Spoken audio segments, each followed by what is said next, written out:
Welcome to Legacy Leaders, a weekly talk show with national and local thought leaders on issues impacting the South Florida Black community. Now introducing our host, Anne-Marie Sorrell. Welcome to Legacy Leaders. I am your host, Anne-Marie Sorrell, President and CEO of the Mosaic Group, your premier and global marketing, advertising, and public relations agency. Today, I am joined by Teresa P. Foxx, who is the Chief Operating Officer at BCI Miami, and that's Banco de Crédito y Inversiones. Today, we will discuss women in the C-suite and what it means to have a seat at the board of directors table. Welcome, Teresa. Anne-Marie, I'd like to tell you I'm so excited about being here today, and it's an honor to be on your show. So I look forward to our conversation. Absolutely. Well, you are one of the women in our community who are just doing an amazing job, not just in corporate America, but in the community. And so I'm really excited about this conversation because there's so many women who are looking to, I don't want to say climb the corporate ladder because that's such a cliche, but they're looking to really advance their career. And I think you have a lot of nuggets that you'll be able to share today. And not just women, but the men out there as well that can take some really good advice from you and just how you've excelled. So before we, dive into the C-suite conversation, I'd love for you to share a little bit about your background and your journey to becoming the Chief Operating Officer at BCI Miami. Sure. Thank you so much, Anne-Marie. Well, I began my career with a strong educational foundation with a degree in accounting from Hofstra University and also an MBA from Fordham University. So I'm a New York girl. But my professional journey started at KPMG, where I primarily audited clients in the banking sector. And this role provided me with what I would consider to be a deep understanding of financial and operational aspects of banking. Then, seeking to expand my expertise, I eventually transitioned to 3 international banks, Credit Lyonnais, Deutsche Bank, and Barclays, where I basically focused on investment banking, trading, sales, and risk management. And I truly believe that the experience that I had was pivotal because it allowed me to develop a comprehensive understanding of international banking. A lot of my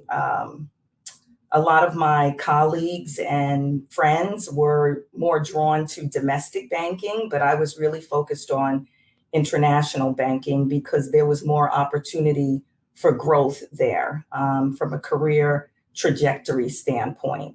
But then after 20 years in audit in New York, leading various teams, I was selected to be the general manager of Barclays in Miami. And that's what brought me to Miami many years ago. And at Barclays in Miami, we focused on institutional clients in Latin America and the Caribbean.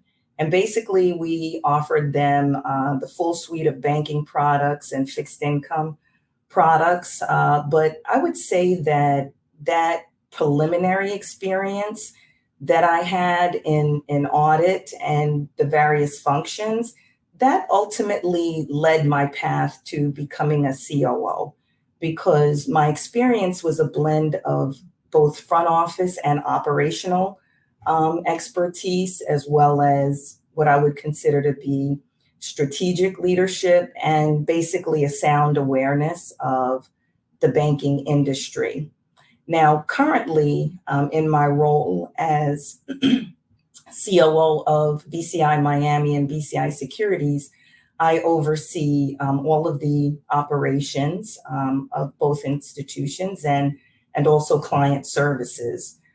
We focus on operational excellence and delivering product to our client and implementing strategies that align basically with our corporate goals. But, my journey to COO was really based on 3 main things. I would say continuous learning, being able to adapt to change, and what I would call operational excellence, focusing on operational success. I love that. So, in this journey, and I know I'm going to ask you for one because I'm sure there are many. What do you find has been one of your most challenging moments in your career, and why? You're absolutely correct. There's been several. There's a saying by Langston Hughes. He says, my life was no crystal stair. So you can imagine, as an African-American woman in industry, the road was full of challenges. But, just looking at my professional career, I would say that one of the most challenging times that I had in my career was navigating my Barclays branch through the 2008 financial crisis. That financial crisis was basically unprecedented. It really led to a lot of challenges for the banking industry, a lot of bank closures and consolidation. Markets were volatile. The future, as I had mentioned, was uncertain for a lot of the institutions. And during that time, I would say that making decisions in that particular scenario required balancing risk with the need for what I would call decisive action. And quite frankly, the crisis also led to a loss of confidence in banking institutions. So it was very important for me and the team to really focus on maintaining client trust as a top priority. So I really had to dig deep and provide strong leadership to keep my team focused and motivated during those challenging times. It was crucial, and it was also difficult, but like all things, this too shall pass. And we came out of it on the other side as a much stronger institution. No, that's a great point, and that was a challenging time for the banking industries, one of the hardest hit industries. So, kudos to you for being able to lead your organization and team in that time. What do you think has been your most rewarding moment in your career? That's also a tricky question because there's been several of those as well. I would say, my CPA license, my first board chair position. I've received numerous awards, but I would have to say the most rewarding from a professional standpoint has been dealing with transformation and being able to successfully lead my team through transformation. I've been through 2 corporate mergers during my career at Barclays, and one was with the division of Wells Fargo. We merged a division, and we also merged with Lehman Brothers when I was with Barclays. And I think what was most rewarding about it was it gave me an opportunity to foster collaboration between the teams that were involved in the merger and my teams involved in the merger. It allowed us to adapt to the best of both worlds. So we had an opportunity to take a look at technologies and processes and determine what was the best one, for the business going forward.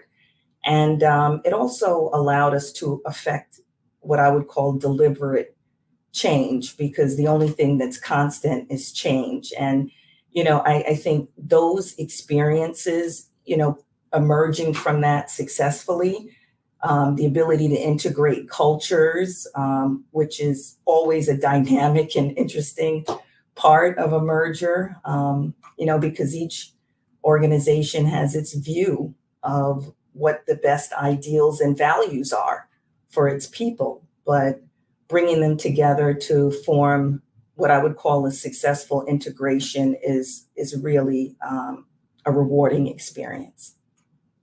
Well, that's a major accomplishment as well, because mergers and acquisitions are not easy, just organizational wide and all of the change that has to go into that. We're going to take a quick commercial break, but when we come back, Teresa, we're going to talk about some of the trends and changes that you've seen for women, in particular Black women in the C-suite over your career. So we'll be right back with that conversation. Excellent. Great. Miami-Dade Transit's Better Bus Network is shifting into gear. This community-led effort creates better access and an improved rider experience with less wait times and more reliable service. The new network provides more frequent and faster trips to more parts of the county, increasing transit access to jobs, education, healthcare, and quality of life. Learn about the new routes and new connections by visiting miamidade.gov/betterbus. I grew up down here in South Florida, so for me, it's a little bit more personal. For the Mesman & Dover Law Firm, it's about community. For us, South Florida's our home. You all are our people. Our family, our future. The difference we'll make for you, your loved ones, your kids, matters. Because to us, it's personal. If you need us, call us 24/7 at 866-954-MORE. That's 866-954-6673. The Mesman & Dover Law Firm, youraccidentattorneys.com.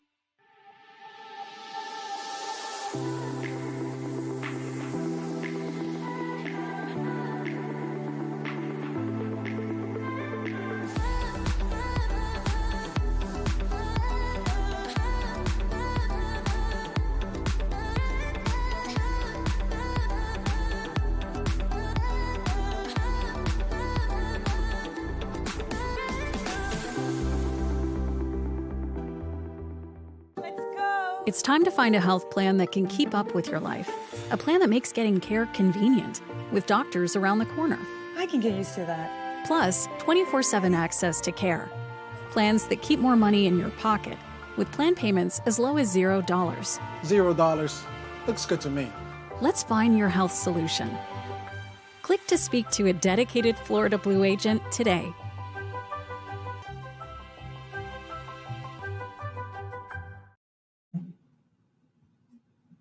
Welcome back, Teresa. So, what trends and changes have you seen for women in particular in the C-suite? And I'm sure there's definitely some changes that you can talk about specifically in the banking industry. And you have a unique angle from an international perspective.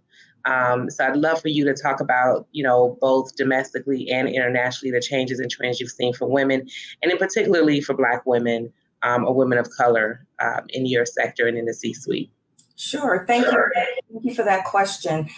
From my perspective, what I have been seeing is there's actually been a trend of a gradual increase of women, including Black women in C-suite positions. I think that although the change has been somewhat slow, it still does indicate what could be considered a positive trend towards more diverse leadership. You see more Black women breaking historical barriers, assuming positions at CEOs, CFOs, and COOs, yourself included. I'd like to pause here and congratulate you on being an ultimate CEO named by the South Florida Business Journal. So, that's a great example, right, of more women stepping into the C-suite and C-suite roles. But, if you take even the Russell 3000, right, because every year there's an organization called 50/50 Women on Boards. They do a survey, they do a study to see how the needle is actually moving for women on boards, which is the highest level of seating in an organization, right? And in 2023, 29% of the women were women on boards, 29%. Slow increase because it was 28% the year before, but at least the numbers are moving in the right direction. But when you step back and take a look at women of color that are on boards, only 7%. So we still have a long way to go. And even after all these years, currently We only have two Black female executives in Fortune 500 companies. You know, we have TIAA, who has the Sunda Brown Duckett, and we have SAIC that has Tony Towns Whiteley. Unfortunately, Roz Brower just stepped down from Walgreens. So, you know, we have two, but we just recently lost one. So, you know, there still needs to be more traction in that direction. And I think, you know, what I'm also seeing to make that traction, to make that leap and that change, many companies have started instituting deliberate strategies, right, to improve diversity and inclusion at the executive levels. They've started mentorship programs, diversity training. A lot of firms and companies do targeted recruitment. You know, they want a diverse slate. We're one of those. We also, you know, see a lot of external demand for more diversity at the executive level, at the C-suite level. Shareholders, you know, now want to see greater diversity in corporate leadership, and they are influencing companies to actually take action. So, you know, there is a wave, you know, there is a positive trend, and the hope that it continues to move in that direction.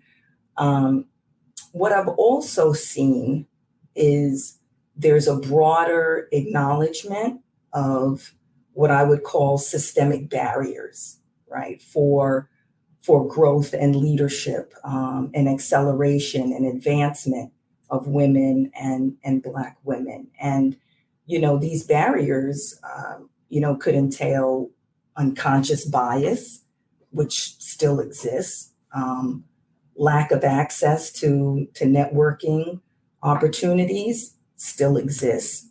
But I think the good news is that companies have also put in place policies to address these disparities, such as more transparent promotion criteria. So, you know, you have an idea of what it takes to move forward.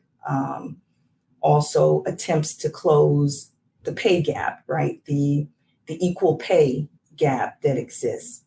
So, you know, these are some of the trends that continue to take place. And I think an important trend is the establishment of networking groups and the rise of networking groups specifically supporting women and Black women have provided what I would call platforms for mentorship, networking, and also support. So at BCI City National, we have what we call the Onyx Network Group to support our Black professionals. And what I found is these groups have been really instrumental in building community within the organization that advocates for and supports the professional growth of Black women and Black men in corporate roles. Absolutely. Well, thank you so much for sharing that information. It was great. And I hope those who are listening now understands the difference and the importance of having a mentor and sponsor, but also networking. One of my key phrases that I remember from one of my college professors were network or not work. And I take that with me. I love it. I go. So we're going to take another commercial break. And when we come back, we're going to talk about a few tips for people to take with them for their career growth and leadership growth. Excellent. Miami-Dade Transit's Better Bus Network is shifting into gear. This community-led effort creates better access and an improved rider experience with less wait times and more reliable service. The new network provides more frequent and faster trips to more parts of the county, increasing transit access to jobs, education, healthcare, and quality of life. Learn about the new routes and new connections by visiting miamidade.gov/betterbus. I grew up down here in South Florida, so for me, it's a little bit more personal. For the Mesman & Dover Law Firm, it's about community. For us, South Florida's our home. You all are our people. our family, our future. The difference we'll make for you, your loved ones, your kids matters because to us, it's personal. If you need us, call us 24/7 at 866-954-MORE. That's 866-954-6673. Demesman and Dover Law Firm, youraccidentattorneys.com.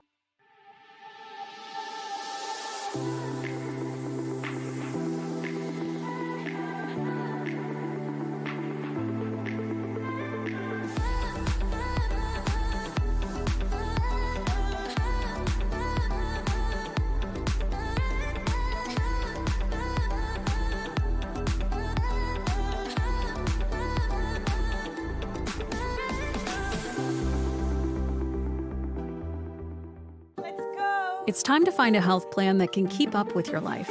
A plan that makes getting care convenient, with doctors around the corner. I can get used to that. Plus, 24/7 access to care. Plans that keep more money in your pocket, with plan payments as low as $0. $0. Looks good to me. Let's find your health solution. Click to speak to a dedicated Florida Blue agent today.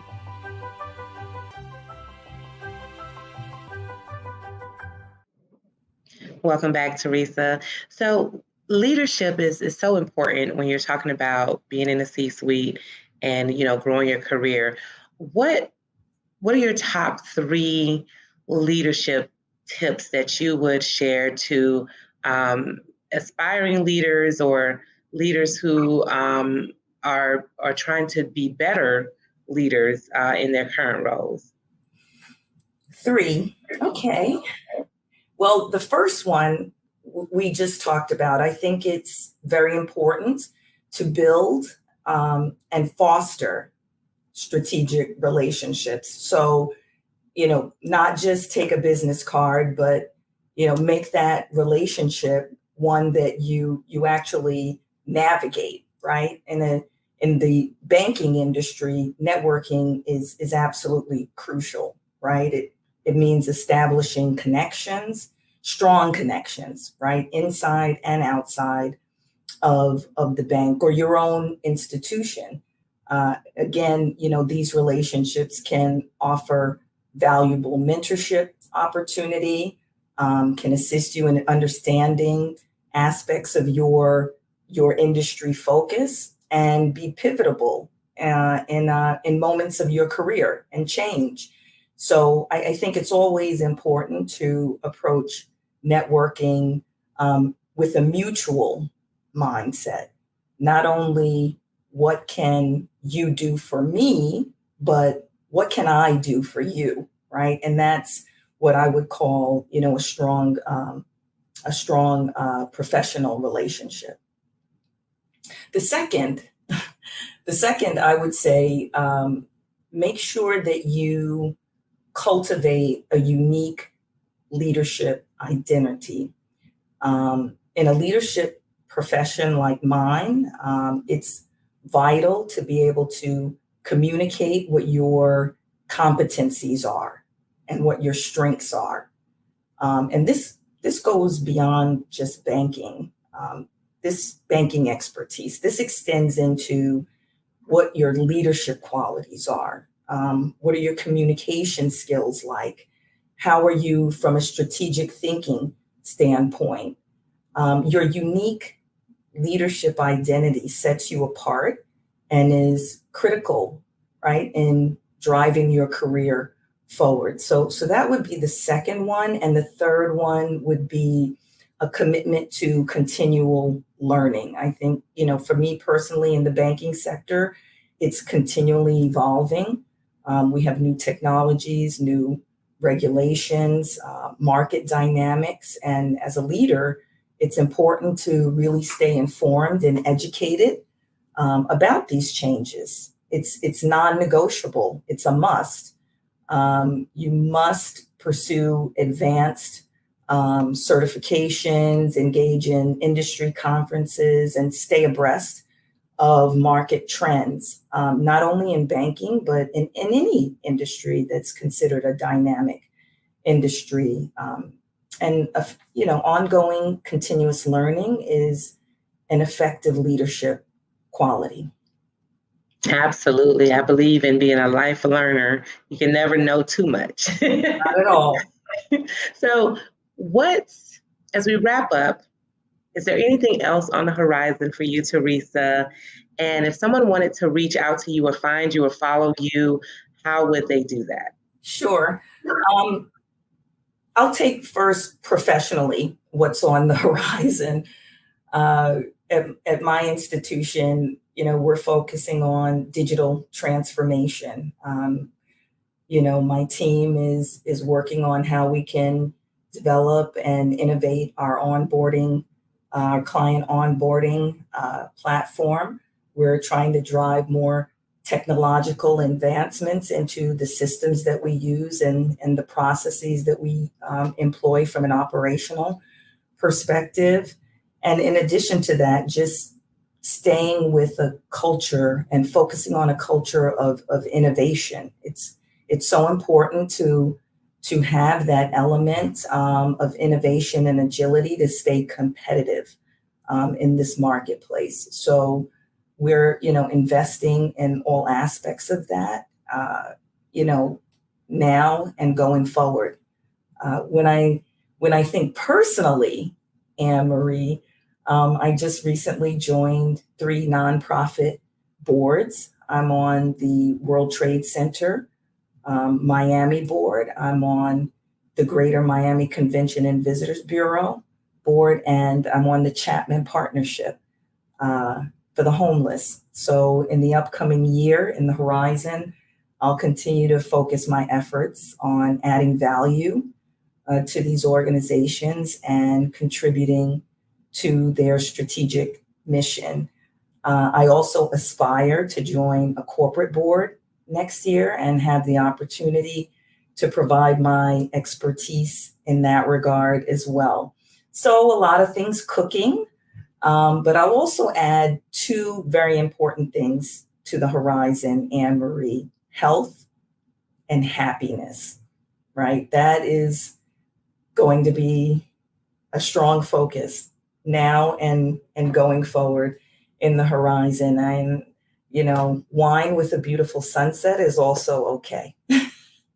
I love that. I truly believe for 2024, for myself and hopefully others, that, looking at our quality of life, the quality of life that we want, both with, like you said, health and happiness, has to be a priority as we, continue to work towards our professional goals and our personal goals. So, Teresa, thank you so much for joining me. Today has been an awesome discussion. And for everyone who's listened, joined by Teresa Foxx, Chief Operating Officer of BCI Miami. And thank you all for tuning in. I'm your host, Anne Marie Sorrell, and see you next time on Legacy Leaders. Thank you so much for having me. It's been a pleasure.